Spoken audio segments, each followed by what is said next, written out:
Le GPS, utilisé chaque jour par des milliards de personnes, est géré par le Pentagone. Et cela n'a jamais été qu'une simple question technique. Aujourd'hui, la Chine a décidé que cette ère de dépendance devait prendre fin. Ce que Pékin a construit en silence ces dernières années n'est pas qu'un réseau de satellites. C'est une nouvelle carte du pouvoir mondial. Avec une couverture plus large, une précision supérieure et des fonctionnalités inédites, la Chine est en train de remplacer le GPS dans plus de 140 pays et de déplacer silencieusement l'axe de l'influence mondiale. La transition est déjà en cours et personne n'échappera à ses conséquences. Alors que le monde dépend encore d'un système contrôlé par les militaires américains, le GPS, la Chine a décidé de ne plus tolérer ce type de vulnérabilité. Et elle est allée bien au-delà d'une simple alternative. Pékin a lancé une constellation de plus de 50 satellites, connue sous le nom de Beidou, qui couvre désormais plus de 140 pays. Ce changement, initié dans la méfiance et le silence, est aujourd'hui devenu une vague mondiale. Au cœur de cette transformation se trouve une vérité dérangeante. Le GPS, utilisé par des milliards d'individus, est une technologie militaire, susceptible d'être désactivée, manipulée ou restreinte unilatéralement par Washington. Pour de nombreux pays, le Beidou est bien plus qu'un outil de navigation. C'est un symbole d'indépendance stratégique. Peu de gens savent que derrière les trajets de livraison, les itinéraires routiers et les applications de localisation se cache un système directement contrôlé par le département de la Défense des États-Unis. En d'autres termes, même s'il semble civil, le GPS fonctionne selon une logique militaire. En temps de conflit, cela permet à Washington de limiter ou de couper l'accès au GPS pour tout pays considéré comme une menace, voire pour des alliés jugés trop indépendants. Et ce n'est pas une hypothèse théorique. C'est déjà arrivé. En 1993, un incident emblématique a eu lieu. Les États-Unis ont accusé le navire chinois Yinghe de transporter des armes chimiques vers l'Iran. Sans preuve publique, et sur la base de rapports de renseignement, ils ont bloqué l'accès du navire au GPS. Résultat, le navire est resté à la dérive dans l'océan Indien, sans pouvoir accoster nulle part, pendant 24 jours.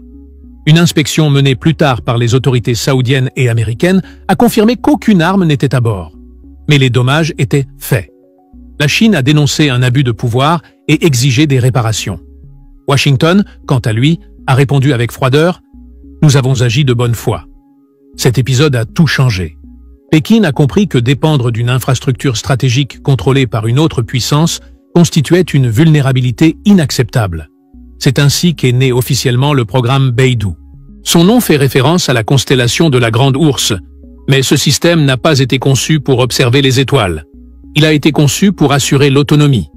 Aujourd'hui, le Beidou est déjà utilisé dans plus de 165 pays, principalement en Asie, en Afrique et en Amérique latine, dont beaucoup ont signé des accords stratégiques avec Pékin. Mais cette transition ne s'explique pas seulement par des affinités politiques. Elle est aussi motivée par la performance. Dans sa version actuelle, lancée en 2020, le Beidou est plus précis que le GPS. Alors que le système américain présente une marge d'erreur de 3 à 5 mètres pour 2020 les civils, le Beidou offre une précision de 1 à 2 mètres et peut atteindre quelques centimètres lorsqu'il est couplé à ses stations terrestres. En outre, la constellation chinoise s'appuie sur 50 satellites modernes, contre 31 pour le GPS, basé sur une technologie plus ancienne dont la modernisation n'est prévue qu'à l'horizon 2035. Concrètement, cela rend le Beidou plus stable, plus rapide et bien plus difficile à intercepter. Ce qui avait commencé comme une réponse à une crise diplomatique est devenu une stratégie géopolitique à part entière. L'essor du Beidou s'inscrit dans un mouvement plus large, celui du découplage stratégique du Sud global vis-à-vis des États-Unis. De la même manière que les BRICS développent des alternatives au système SWIFT, comme BRICS-Bridge, et réduisent leurs réserves en dollars après le gel des avoirs russes, les nations cherchent désormais leur autonomie dans des domaines technologiques plus discrets, comme les systèmes de positionnement. L'Iran a été l'un des premiers à faire un geste fort. Il a désactivé le GPS pour basculer entièrement sur le Beidou. Un geste technique, mais hautement symbolique. Il représente un rejet de l'hégémonie américaine, mais aussi une adhésion à un nouveau paradigme technologique. Et cela dépasse largement le domaine militaire. Le Beidou a aussi des implications majeures pour les secteurs civils. Les entreprises de logistique, les banques, les aéroports, l'agriculture de précision et même les véhicules autonomes dépendent aujourd'hui de systèmes de localisation. Un dysfonctionnement, ou pire, une manipulation volontaire de ces données peut entraîner des pertes colossales. Dans un contexte de tensions internationales croissantes, la quête de technologies fiables et neutres est devenue une nécessité. Mais le pire restait à venir. Selon les informations de l'agence japonaise Nikkei, la Chine a récemment commencé à intégrer le système Beidou à son infrastructure 5G et à ses réseaux de drones civils et militaires. Cela signifie que Pékin n'a pas seulement créé son propre GPS, elle est en train de bâtir un écosystème complet, interconnecté, capable de fonctionner sans aucune dépendance à l'Occident. Et pendant que les États-Unis peinent encore à faire approuver leur budget de modernisation du GPS, freiné par des coupes budgétaires et des retards au Congrès, la Chine teste déjà la prochaine génération du Beidou, avec un accent sur l'intelligence artificielle et les communications quantiques. Cet avantage technologique discret ne ressemble peut-être pas à un porte-avions ou à un arsenal de sanctions économiques. Mais pour ceux qui comprennent l'avenir des conflits et du commerce mondial, la véritable bataille se joue autour du contrôle des données, de l'espace et des infrastructures qui connectent la planète. Aujourd'hui, plus de 80% des pays africains utilisent déjà le Beidou d'une manière ou d'une autre. Et en Amérique latine, des pays comme l'Argentine, le Venezuela et même le Mexique adoptent le système dans des secteurs clés comme les transports, l'agriculture ou la météorologie. Contrairement aux États-Unis, la Chine offre des incitations financières, des formations techniques et des infrastructures pour faciliter l'adoption du Beidou, souvent liées à l'initiative La Ceinture et la Route. Pendant ce temps, l'Europe observe la situation avec une inquiétude croissante. Bien qu'elle reste largement dépendante du GPS et du système européen Galileo, des voix s'élèvent en France, en Allemagne et en Italie pour appeler à une diversification, surtout depuis que les États-Unis ont menacé de couper l'accès au GPS à certains alliés qui ne s'aligneraient pas sur leur politique étrangère. En réalité, ce que nous observons, c'est la fragmentation progressive d'un monde qui dépendait autrefois d'un seul centre de commande. L'ère du monopole américain sur les satellites, le dollar et la narration numérique est en train de céder la place à un modèle multipolaire.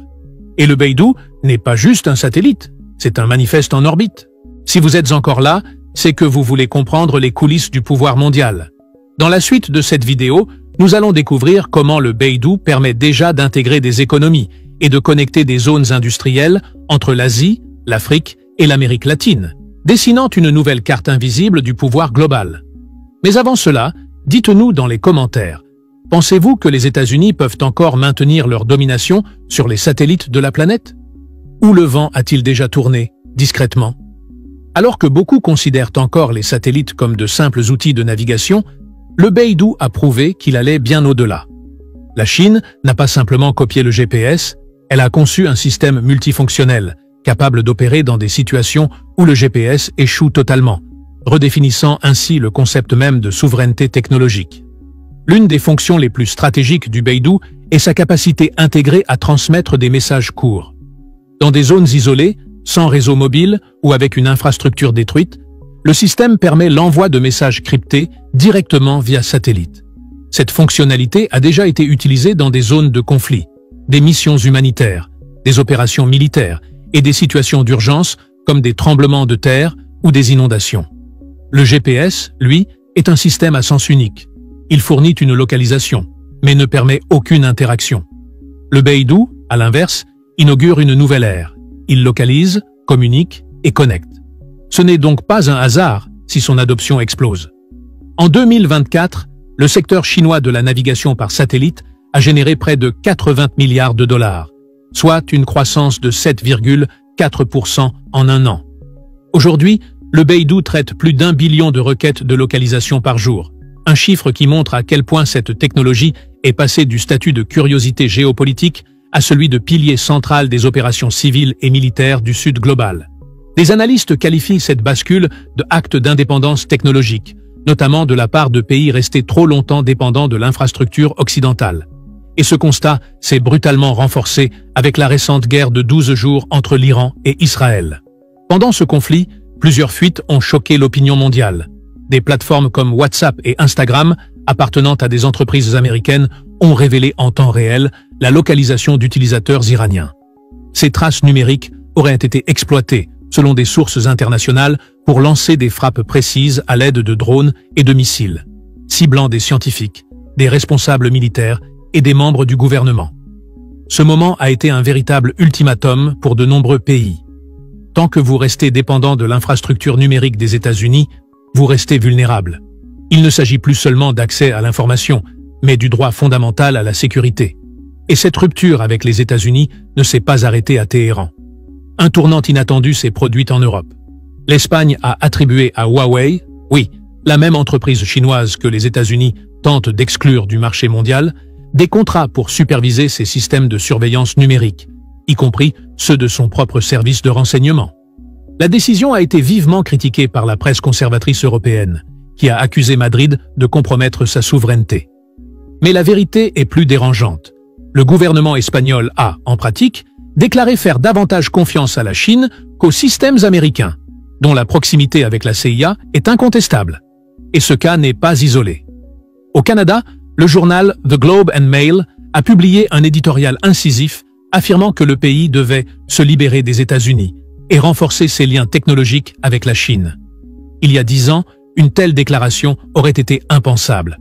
Aujourd'hui, elle est au cœur de débats stratégiques dans les cercles de pouvoir. En toile de fond, une prise de conscience s'impose. La dépendance technologique envers les États-Unis comporte plus de risques que d'avantages. Et dans ce contexte, le modèle chinois devient une source d'inspiration. En restreignant dès le départ l'accès aux plateformes occidentales, la Chine a développé ses propres réseaux, applications et protocoles, du WeChat à Alibaba Cloud, bâtissant un écosystème numérique totalement autonome. Cette stratégie l'a protégé des narratifs extérieurs tout en favorisant l'émergence d'une industrie technologique nationale parmi les plus puissantes du monde. Pendant ce temps, l'Union européenne reste enfermée dans l'infrastructure de sociétés comme Google, Meta, Amazon ou Microsoft. Conséquence, ces données, ces communications et même ces systèmes de renseignement sont soumis à la logique et aux intérêts de Washington. En pratique, cela signifie que, bien qu'elle soit souveraine sur le papier, l'Europe continue d'opérer selon les conditions imposées par un autre centre de pouvoir. C'est ce que beaucoup qualifient désormais d'État vassal numérique. Le Beidou, quant à lui, rompt avec cette logique. À l'instar des BRICS, qui contestent l'hégémonie du dollar, et de l'initiative La Ceinture et la Route, qui propose des alternatives logistiques au modèle occidental, le système de navigation chinois offre une option concrète aux pays du Sud global, en particulier ceux qui ont été historiquement négligés, exploités ou simplement ignorés par les grandes puissances. Aujourd'hui, dans plus de 165 pays, le Beidou surpasse déjà le GPS en performance et en couverture. Et cette adhésion n'est pas symbolique, elle est concrète. En Afrique, plus de 30 pays disposent déjà de stations terrestres Beidou destinées à l'agriculture de précision, à la prévision climatique et à la gestion de l'eau. Résultat, des gains de productivité majeurs pour des millions de petits agriculteurs. Un succès que les programmes d'aide occidentaux n'ont jamais su atteindre. En Amérique latine, des pays comme le Pérou intègrent le Beidou dans des systèmes portuaires de nouvelle génération. Le port de Chancay, financé en partie par des capitaux chinois, fonctionne déjà avec une logistique directement connectée au réseau de navigation chinois. Au Moyen-Orient et en Asie du Sud-Est, où la couverture GPS reste souvent instable, le Beidou garantit une précision supérieure, un atout stratégique dans des régions en pleine transformation. Et au milieu de tout cela, un chiffre interpelle. Selon la dernière étude de l'Alliance of Democracies, réalisée auprès de plus de 60 000 personnes dans 53 pays, 79% de la population mondiale ont aujourd'hui une image plus favorable de la Chine que des États-Unis. Ce basculement dans la perception mondiale traduit non seulement un changement de puissance, mais un changement de récit. Pendant des décennies, les États-Unis ont dominé l'imaginaire collectif avec leur cinéma, leurs marques, leur technologie et leur influence culturelle.